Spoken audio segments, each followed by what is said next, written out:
with Scott Allen. Hello, I am your host, Scott Allen, and this is Phronesis, Practical Wisdom for Leaders. If the topic is leadership, I'm in. I've spent more than 20 years in the field teaching, learning, writing, and questioning. When I'm not working on Phronesis, I travel, delivering keynotes, working with individuals and teams, and helping people from organizations across industries become better leaders. Want to learn more? Visit me at scottjallen.net. Phronesis offers a smart, fast-paced discussion about all things leadership. We explore relevant topics and incorporate practical tips to help you make a difference in how you lead and live. Listen Notes lists Phronesis in the top 3% of podcasts worldwide. Phronesis is the official podcast of the International Leadership Association. ILA brings together those who teach, study, and develop leadership, advancing leadership knowledge and practice for a better world.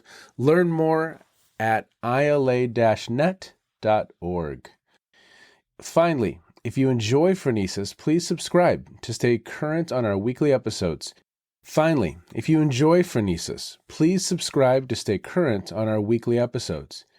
you find an episode that resonates, please share it with your colleagues and friends. And if you want more content, subscribe to my newsletter, The Leader's Edge.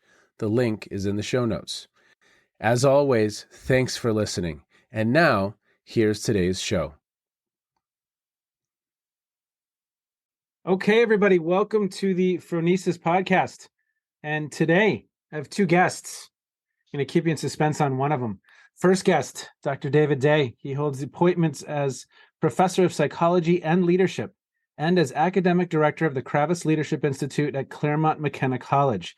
He is a Fellow of the American Psychological Association, Association for Psychological Science, International Association of Applied Psychology, and the Society for Industrial and Organizational Psychology.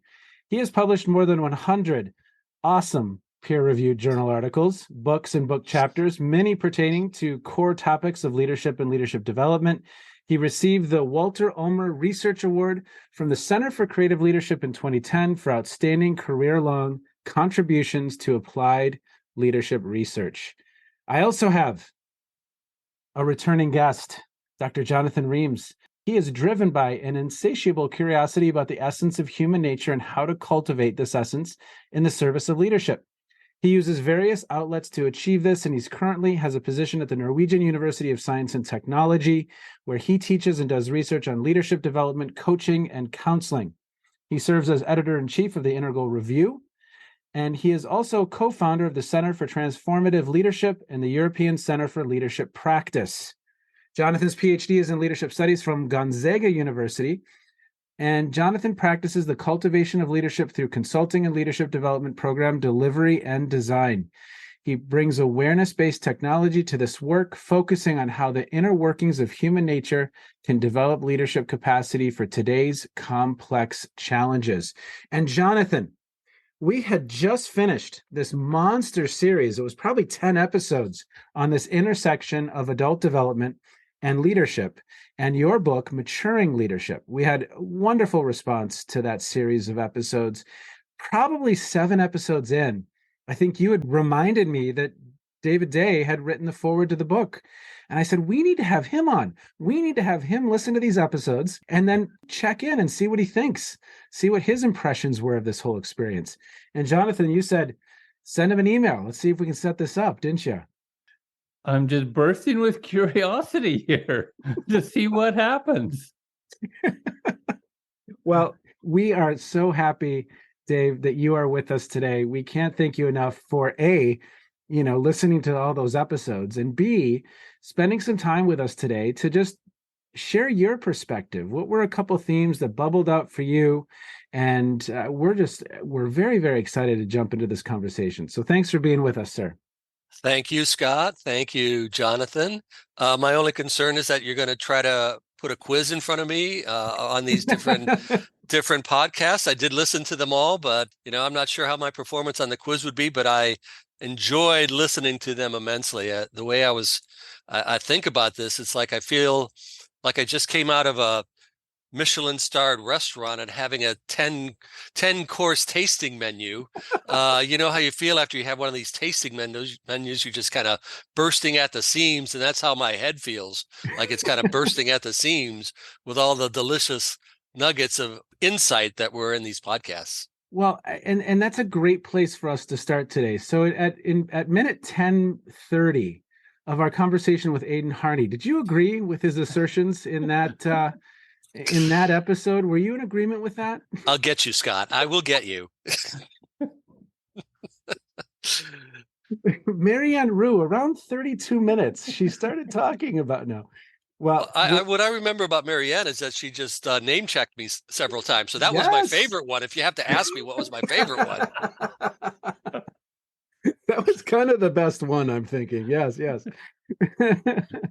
Well, let's jump in. So, at a high level, what are some things that kind of pop into your mind as you think about these conversations? We're just really excited. Well, for the most part, these were people I was not familiar with. I was not familiar with their work. I mean, the only ones that I really knew besides Jonathan were Chuck Paulus and John McGuire, because of the time that I was in residence and worked with them when I was at CCL. But the other ones, for the most part, I knew a little bit of them, but not a lot about their work. And the thing that impressed me was, how people were doing such different things out there and doing practical things with very abstract, complex constructs in meaningful ways.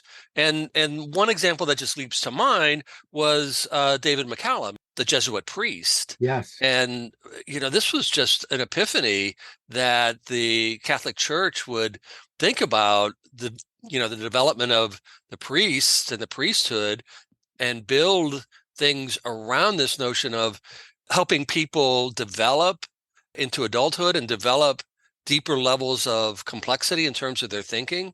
That was just a really insightful, wonderful course in the tasting menu. What he was doing makes so much sense, but it was just the context of him doing it within the Roman Catholic Church was just something that I never thought that would happen. I had the exact same experience. I would never have imagined. I mean, obviously, Jonathan, you knew of this work because of your relationship with David. But yeah, I too, as he was talking about how do we help develop, and I believe there were some words in his phrasing like a less hierarchical and more participative environment within that culture, I too was taken aback. I think for me, this is representative of my kind of experience at dabbling here and there in these different relationships and recognizing that there are people in all sorts of pockets and corners who are advocating this models, these kinds of work and practices, and just trying to find pockets of space and context where they can get a little cover, get a little bit of a mandate, and frame it in a way that it doesn't scare people off, but actually seems useful. Yeah, the quote, I'm looking at the quote from that episode, which kind of just summarizes everything. We are all on that journey of trying to show up as our better selves. But the reality is that our context and the conditions in which we're situated are constantly squeezing our developmental capacity. This was just, I think that sums up a lot of the challenges as well as the importance of the goal in terms of helping people show up as their better selves across the lifespan. And Jonathan, to your point, I mean, whether it was a Fortune 500 organization like Intel or Home Depot, or some of Marianne's work and working in a large multinational organization, I mean, the work is happening in so many different types of organizations, right? And I think this is part of in terms of, the people in the book, I didn't put out a call. I just kind of tapped people on the shoulder who I knew were doing interesting things in diverse areas. And that was part of my kind of criteria, was thinking, how can I create a robust breadth of both theoretical models, types of applications, and contexts? Dave, as you think about some of the other observations you made over the course of listening, what else stands out for you? A couple of things that stand out and have given me fodder for deeper reflection and thinking about this is one that came from the podcast with Harriet Rasmussen and Mohammed Ray Mm, around trust. And one of their key points of argument was this notion that trust is different based on your developmental level. That was really a provocative statement. And it made me think, is that where some of the problems with trust in organizations come to the forefront? Which is if we have people who we would hope are in leadership positions at higher levels of complexity, are they conceptualizing trust in ways that don't make sense to people who are younger, who are maybe not as cognitively complex or as mature, in Jonathan's words? And that's creating inadvertently some gap in trust or some mistrust based on what trust means at different levels of developmental complexity. Yeah, and I think that goes to some of the things I've been learning from people I try to hang out with and absorb things from. And some of that is, I can imagine people like you're describing being given kind of messages or models from leaders, and it feels like a kind of undifferentiated blur. So, and you're supposed to trust it. And what they really need is some clear distinctions that are in their Goldilocks zone. And this is not always recognized. So people think they're being cutting edge or clever or advanced by speaking in these nuanced ways, or they're appropriating jargon they've heard and they don't actually even fully understand it, but it's the latest trend and they think that's what they should do. Yeah, interesting. I noticed you use the Goldilocks zone, which is from Theo Dawson, which basically means it's just right, just in the sweet spot.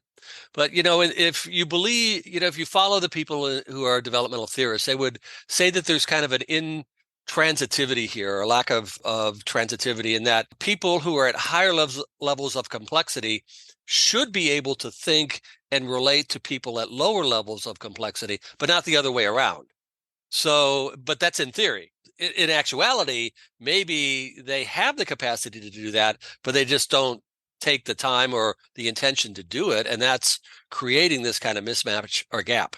well, in Jennifer Garvey Berger's book, Changing on the Job, she does a really nice job, to your point, Dave. And I'd never thought of it this way, but she's using the context of like a training environment where she's communicating a message in a training function. I believe that was the example in the book, or a message of a leader. And she will talk about how the same message can be delivered at different levels. So in the context of one single training experience, she's going to design for 3 or 4 levels and ensure that at least some of it is going to hit those different spaces, which, Jonathan, you might have a greater context for that. Well, no, I agree. And that's, I'm always reminded of watching Obama's first inaugural speech. And I could hear him speaking to like 5 different value systems in one paragraph. So that notion of understanding that you need to pitch your message to different audiences, it's as simple as that. And I think, to some of your point, David, people that may be further down the road in a given domain of experience or expertise don't necessarily have the additional lens to understand that people who don't have as much experience or context or background or complexity of thinking need some scaffolding. And that's almost another lens and skill set. So they're not always able to explicitly apply developmental theory to how they're talking about things. I go back to some of the conversations. I forget if it was Kerry or Gore who was saying things like, well, I see complexity. And I think for a large faction of people, that was a little kind of woo-woo, foo-foo. I don't get it, right? And you had Bush communicating in very clear, you're a flip-flopper, that's fuzzy math, just very, very clear English that, and Kunert and Lewis talked about this in their original article that applied Keegan's work to leadership, talking about how it may be difficult for someone from, to be simplistic about this, Stage 4, communicate and really resonate with someone who's at stage 2 or 3. Yeah, and you think about going back to the Obama example, what were some of the biggest criticisms of Yes. Obama? Is that he was kind of aloof was the word that was used. And, Yes. he was speaking over our heads about these kinds of things. And this was part of the attraction to other leaders who were much more down to earth, much more speaking in a language that could be more easily understood by those who arguably may not be at a higher level of development, but that's arguably. Yes. Well, I mean, I always like to refer to the research that Theo did a few years ago, where they used the electrical system to analyze the first 3 interviews of Obama, Trump, Clinton, and Bush. And in the ones from Obama, he scored, at the far end of the scale, except for the third one, which scored quite lower. And he's in that interview, he explicitly said, I've been told I'm too complex in my language, and so I'm working to bring it down. Yeah, professorial was another word that would be, we're being. What's wrong with that? I'm talking to 3 professors here. Sorry. What else, Dave? What else stood out for you? The interview with Jimmy Parker about, what he was doing. Was it at Home Depot? I can't remember the organization. Yeah. Okay. This notion of we have a measurement problem. I think that is endemic to the whole human development and adult development space. A lot of these measures are ones that are based on interviews. And, the interviews are then have to be then coded and scored by expert judges. And this has always been something that has, I think, really held back the field in an empirical sense because of this measurement problem. Now, the thing that's interesting or tantalizing, if you would, is what will artificial intelligence and machine learning be able to do with scoring these kinds of protocols going forward? A couple things. One is I actually just spoke with Theo this morning, and she has managed to create a cache of developmental interviews from 1955 up that are all in the electrical system now, that you can do longitudinal research on, all sorts of things. So I'm really excited to see what comes of that really 25-year effort to understand development in this way. The second is I saw an interview with Suzanne Cook-Greuter and Rob Smith and maybe Corey DeVos. And they had ChatGPT fill in sentence stems, 36 sentence stems. And then they asked Suzanne to score it without knowing that. And then they were discussing and looking and analyzing it. And it was very clear that the AI system was pulling from the mainstream, and all of the responses fell within a very narrow band, which is very unusual for a normal set of responses. They were all about the same length. They all followed the same structure. It became quite clear where the limitations were there. The other thing that Theo was mentioning is that one of the challenges is those systems are pulling from what's out there in general. Peer-reviewed articles held back through paywalls from academic journal publishers are not giving access to those things to look at more sophisticated understandings. So I think there can be a number of issues in relation to the limits of AI in these ways. That raises the issue of, will these AI bots or technologies continue to learn or not? In order for them to keep improving, them being like ChatGPT, to keep improving, it needs more data. It needs to have more to work with. So what we're seeing now, I think, in terms of the applications, is just the tip of the iceberg in terms of what the potential is. But the potential is going to require that there is still the interest to keep kind of feeding the machine, feeding the monster, if you would. And then who knows where that'll lead. And my sense is that there is a band within which there's enough data for these things to start to learn how to represent different levels of complexity. But there's also the tail ends where there's less and less evidence.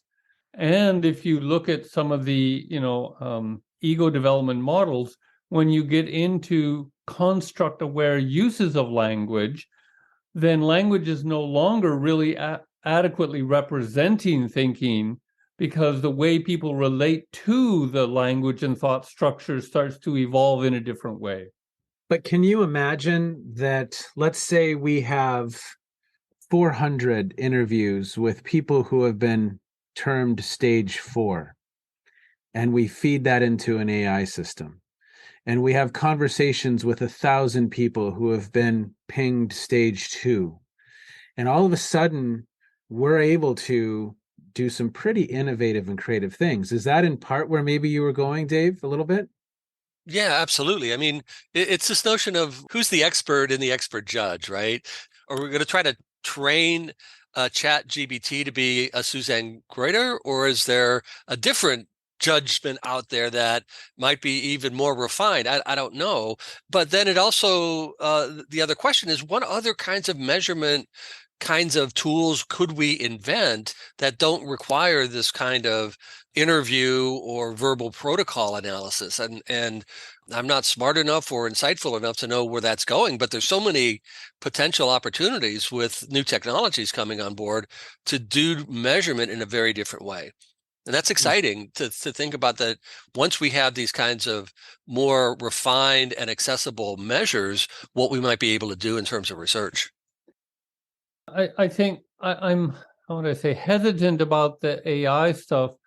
And part of it is informed by a conversation, a guy named Donald Clark, and he did a conversation here at our university a few years ago and is heavily invested in AI work. And he said, AI can do the first couple levels of Bloom's taxonomy very well. Teachers shouldn't try to do that. But it won't get to these later levels because there is just far too big a gap in the types of ways humans can think compared to the way machines are able to learn for the foreseeable future, at least. So that's one part of my hesitancy around enthusiasm. But the other thing is around what Jimmy was talking about, and I followed his PhD process for a few years with it. What he was trying to look at is, can we measure organizational development? Can we look at collective development in some way? That was his hypothesis. And the very robust research he did showed basically that it was nearly impossible, because individuals' perception and judgments, colored by their own development, came through more than any collective way to measure it. I don't know, Jonathan. I'm maybe a little more. I think there's opportunities. I think we have to think differently about how the AI, how we would use the technology to, because artificial intelligence is great at noticing patterns, right? It notices patterns. I don't know. What do you do with it? It can maybe illustrate things, but can it teach us how to emulate, how to build capacity? Well, I mean, we could some interesting things could happen. I'm literally talking off the top of my head, so jump in here if you all disagree with me. But could we imagine putting me into a scenario where I am leading a group of people through some type of activity, and we record it, and we get some behavioral analysis on me? We then also put me through a subject-object interview, and we have that data on me. And maybe we have me leading 6, 7 activities. And what's happening for me after having been kind of scoring at a stage 3 as a leader from a behavioral standpoint? What am I doing? How does that show up? And what could we learn from some of the patterns or themes of how I communicate, of how I engage?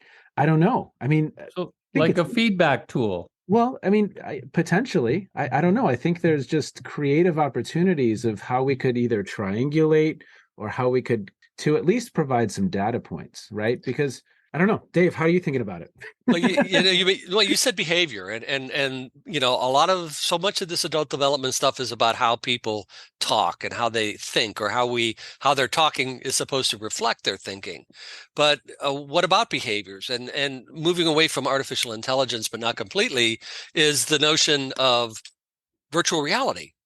How can we use virtual reality to put people into the situations Yes. that they could not either be exposed to or be exposed to safely, and seeing how they navigate that. Yes. The other one about terms of capacity are just, wearable devices. And I think there's been some research out of MIT Yep. that has looked at how people interact with each other and using social network kinds of analyses to track the changes in the patterns of people interacting with each other, which could be taken as manifestations of building some sort of capacity over time.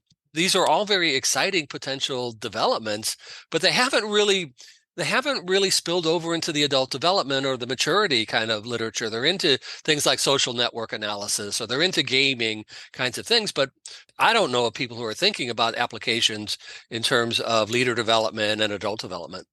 There was a couple of things. One, in the VR space, I'm working with some people who are doing that. They have a very robustly visually developed VR system for people to do crisis training. And I think it speaks to this knowing doing gap. People can intellectually know about and score very high on some assessment, but not know how to act in a context. And I think this is what I've appreciated about skill theory from Fisher's work and Mascolo and so on, that it's much more about performance in context. And being able to take robust knowledge and understand when and how to apply it in a skillful way is much more useful. And there's ways that AI or VR can help people get feedback on how they're performing and what's going on with that compared to just how they think about it. So much that can be done with the VR and the AR space, sensor technology, the sociometric badges, to your point, Right. Dave. I mean, Right. I think there's a lot of opportunity, and I think it's going to be, what is a simulator? A flight, thankfully, Sully had spent some time in the simulator. Right.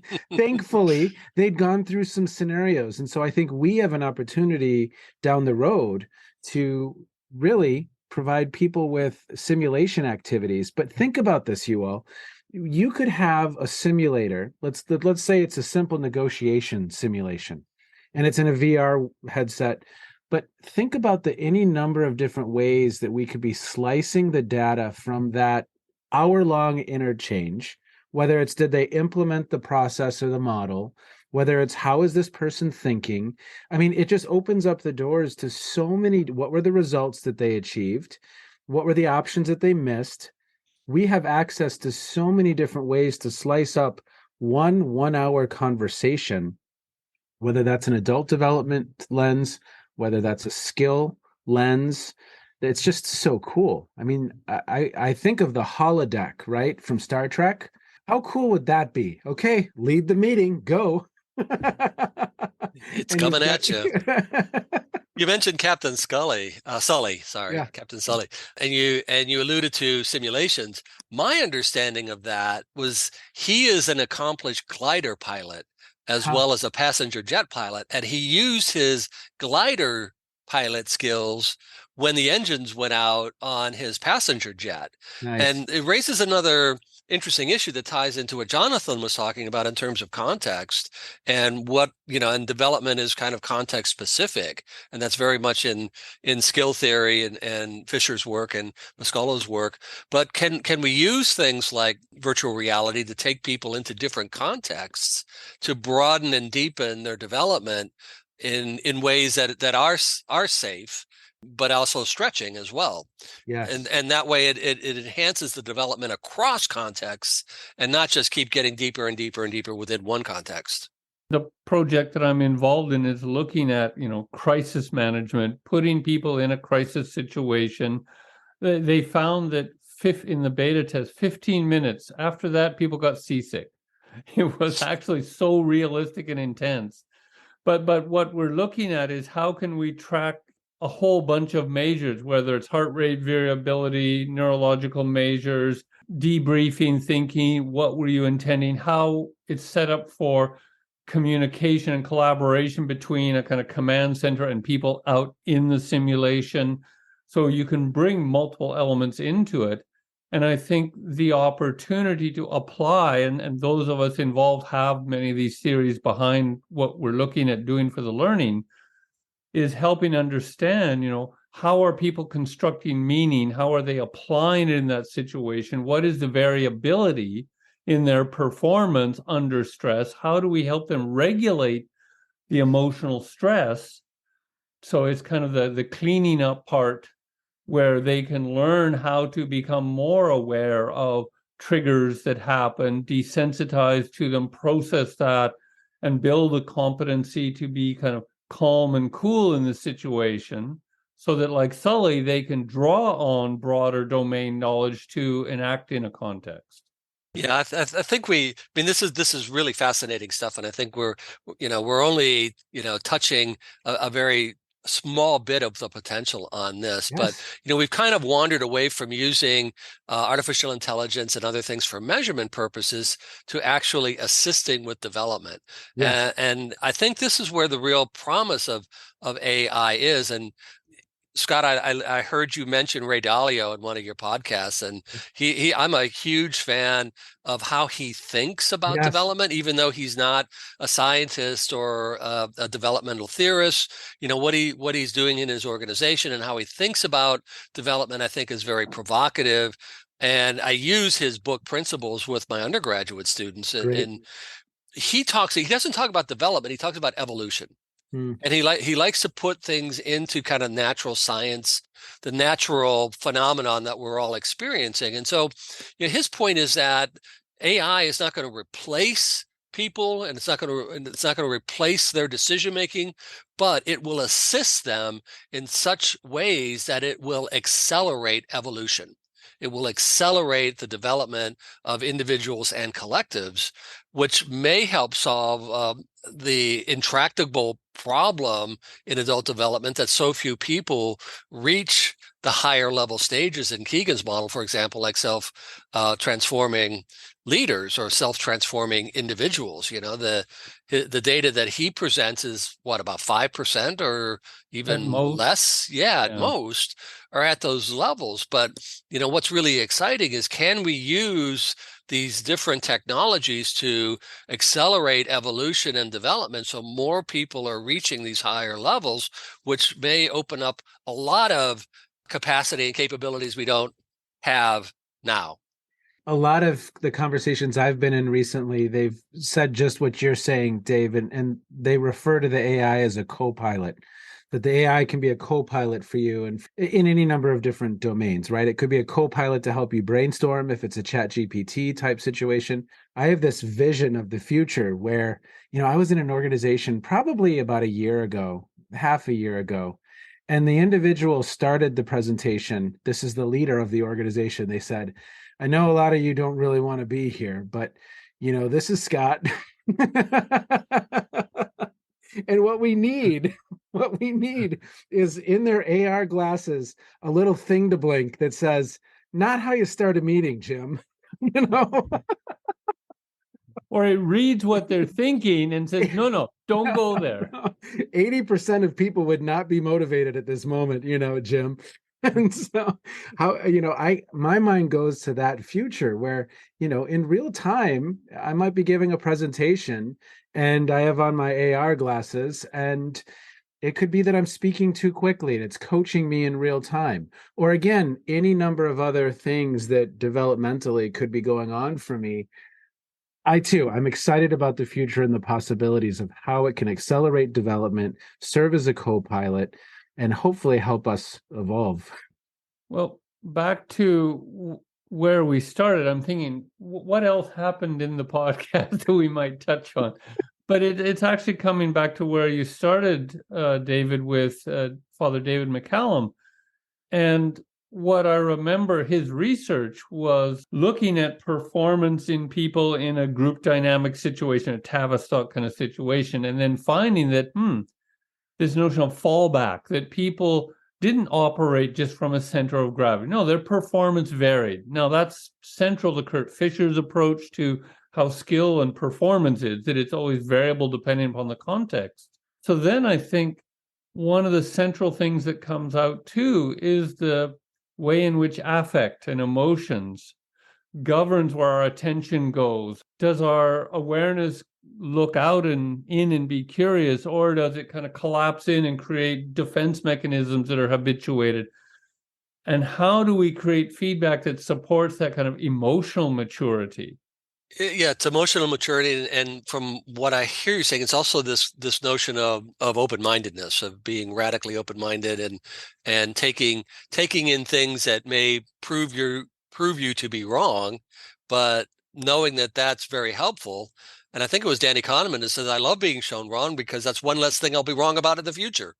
So that's a great learning mindset and open-mindedness about being shown wrong, and so few people actually demonstrate that, especially when we get into performance kinds of organizations. There's so much of a fear of criticism and being shown wrong, rightly for career reasons and job security reasons in many cases. The notion of perspectival humility was another one of the things I took away from one of the conversations. I think it might have been Aidan Harney. But this notion that, and it goes to Edgar Schein's, access your ignorance and humble inquiry.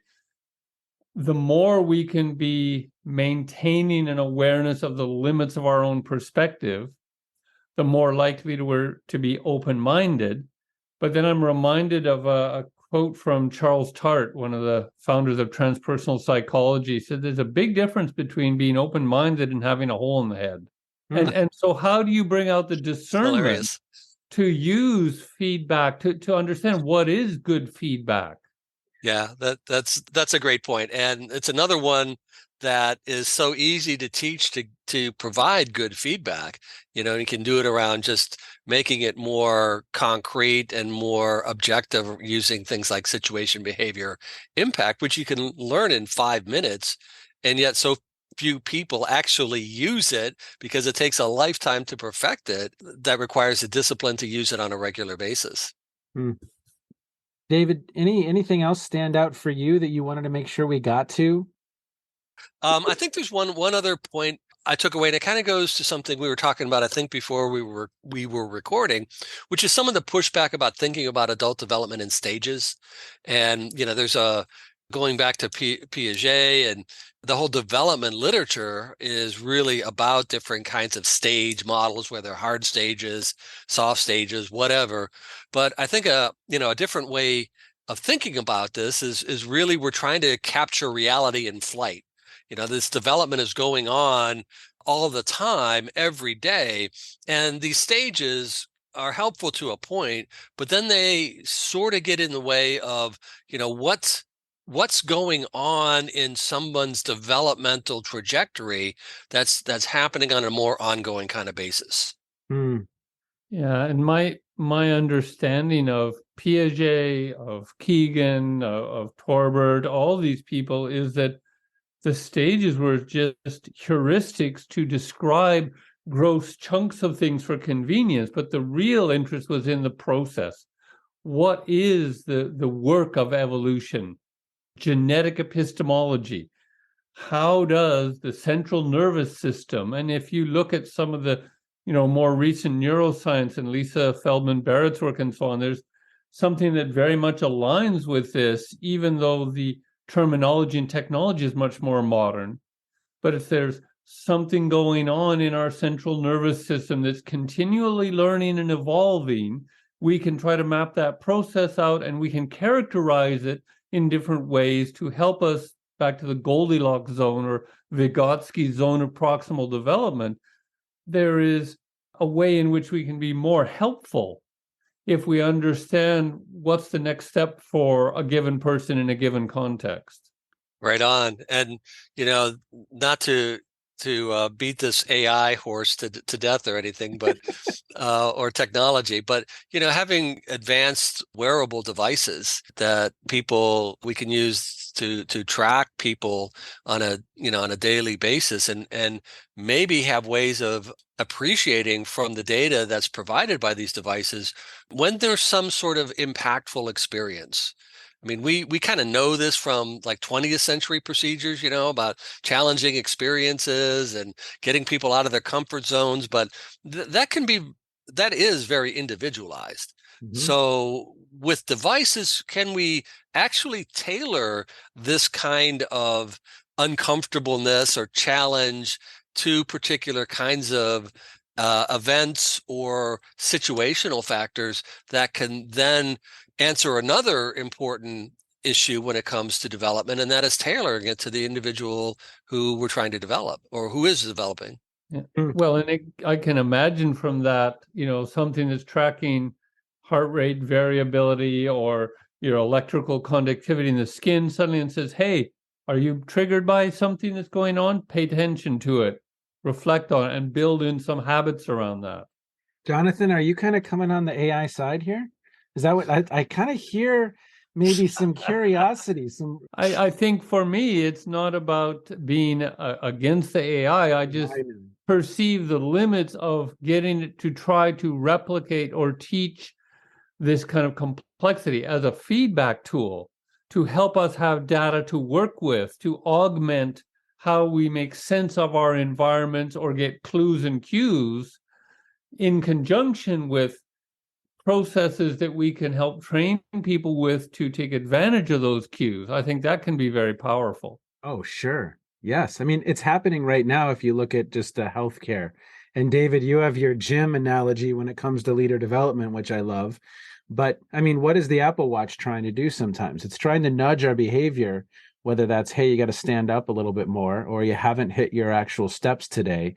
It's nudging behavior. It's a co-pilot for us to be healthy in some ways. And I think that can happen in other domains. I mean, I really do. So what is healthy leadership and what's the smart app for that?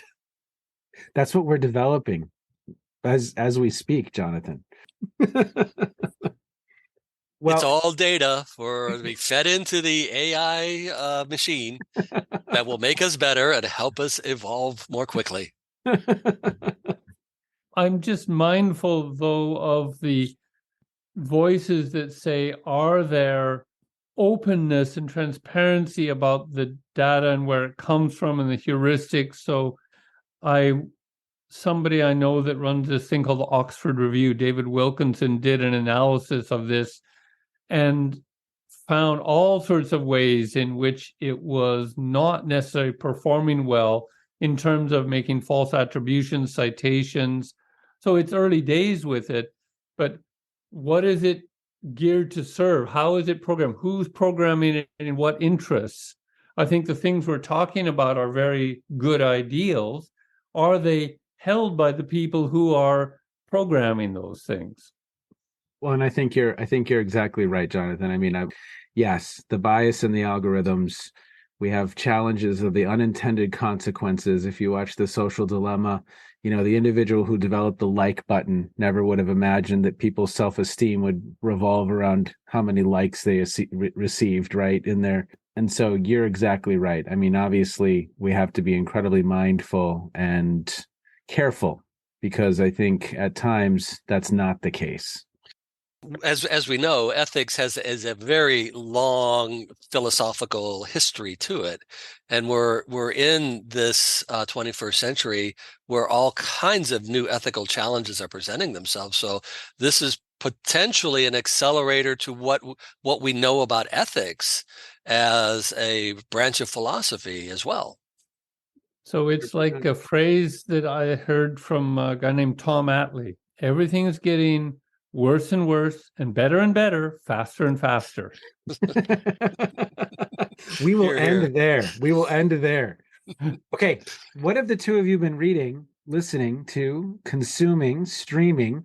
What's caught your attention in recent times? I'm going to start. Rick Rubin's The Creative Act. If the two of you have not had a chance to check out Rick Rubin's The Creative Act, there are so many connections, beautiful connections to leadership, especially if we get into advanced notions of navigating complexity. It's just a really, really interesting book. And Dave, I know you're a music fan. Jonathan, I know you are a music fan.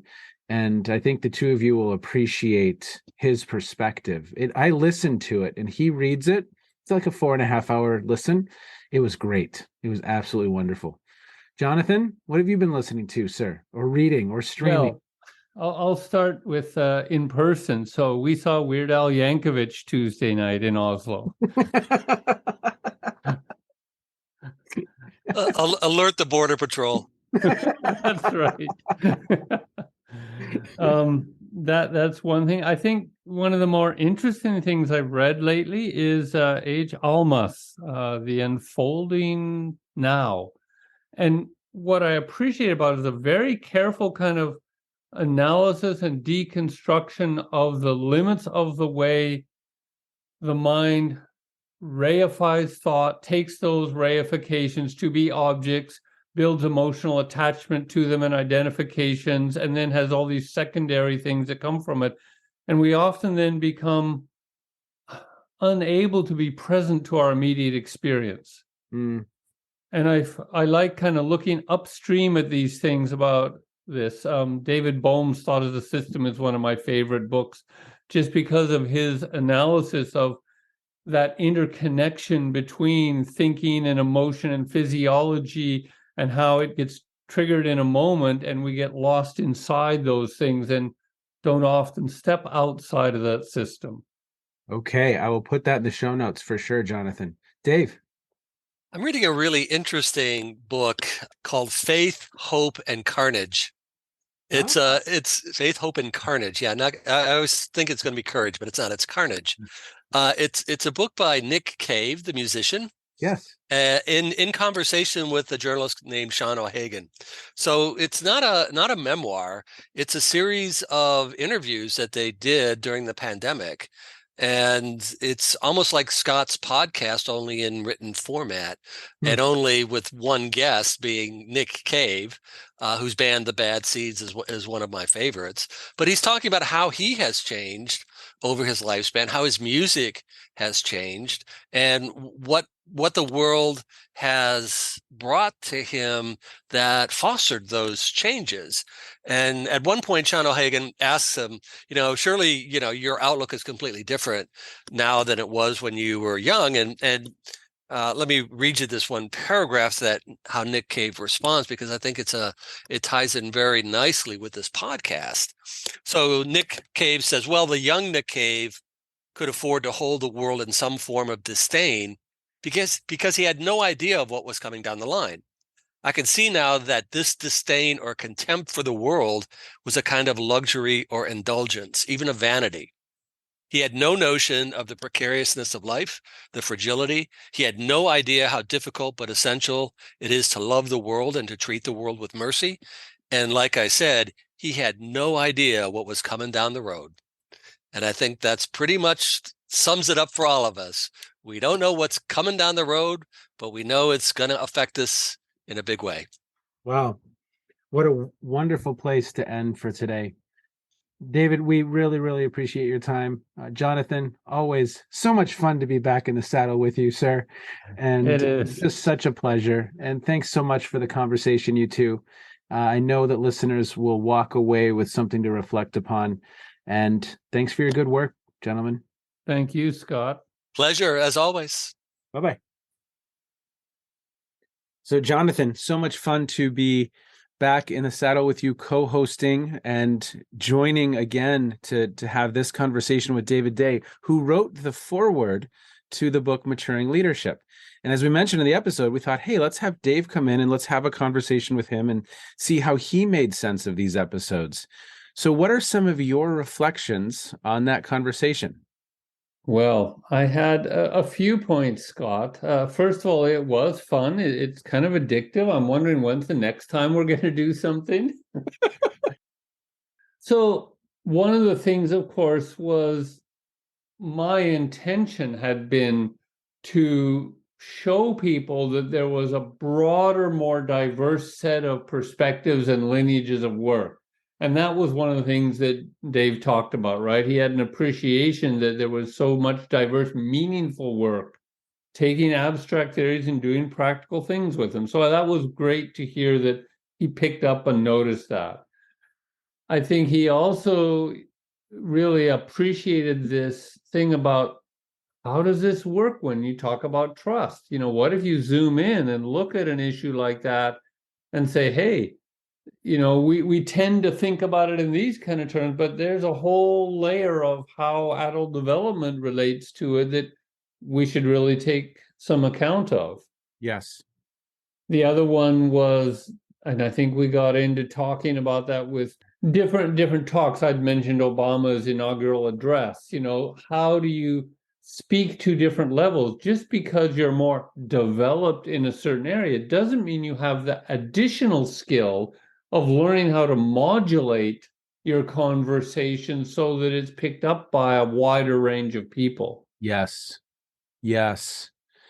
We got into the whole conversation around technology, which wasn't a direction I thought we were going to go in necessarily, but that was really, really interesting. And as I reflected on that, I mean, it was fun to kind of banter back and forth with you a little bit and explore with Dave and just kind of look at the nooks and crannies. I mean, that's a dimension that I just think of the possibilities of the developmental possibilities, of the assessment possibilities. How can we leverage technology to aid in this work in a few different ways? I'm thinking about that. But to your point, I think there's considerations, important considerations, whether it's some of the ethical use of some of these technologies. Are we engaging in work that is doing and having the results we hope it does, and not some adverse effects that maybe we weren't expecting? So going into that eyes wide open about the potential downsides. What I recall was my hesitation around how this was related to the measurement issue. Can we assess things? Can we use it in that way? And I said, whoa, I think there's lots of landmines there. But where I remember the conversation headed eventually was, how can this be used to augment feedback so that we can create more robust, individualized support for people's development? Yes. And maybe at some point we have another conversation, because I think at least exploring the conversation around the assessment piece could be at least an interesting conversation. How could it augment? How could it help and aid? I don't know. It's fun. It was a fun conversation. And again, I think it went in some directions we weren't expecting, but I love that about this. That's the fun part of it. The last note I remember picking up on was there's a value of emotional maturity and openness to experience, and the contrast with having a hole in the head. Right. And this whole dynamic that, yes, it's great to be open, but you have to have some discernment as well. And I think this relates to the AI conversation, that we want to be open to possibilities and explore, but don't be naive about it. And especially, I think that the challenge to really be thinking ahead, because there's unintended consequences that we really need to think more thoroughly about. Exactly. I think I shared the example in the episode of the like button and how people's emotional and mental state at times now is determined on whether or not they've gotten enough likes. That's right. The developer was not thinking about that, right? No, indeed. It was great fun, Scott. I agree. And we will do it again. Yes, trialogues are fun. Well, have a wonderful, wonderful day, sir. As always, so much fun to be with you. For listeners, thanks for checking in. We appreciate it. Take care. Be well.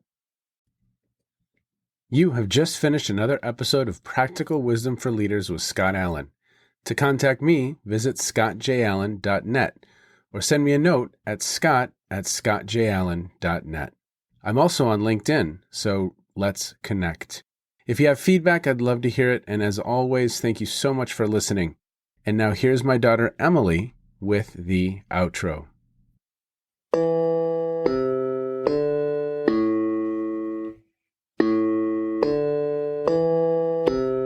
You've been listening to Phronesis, Practical Wisdom with Scott Allen.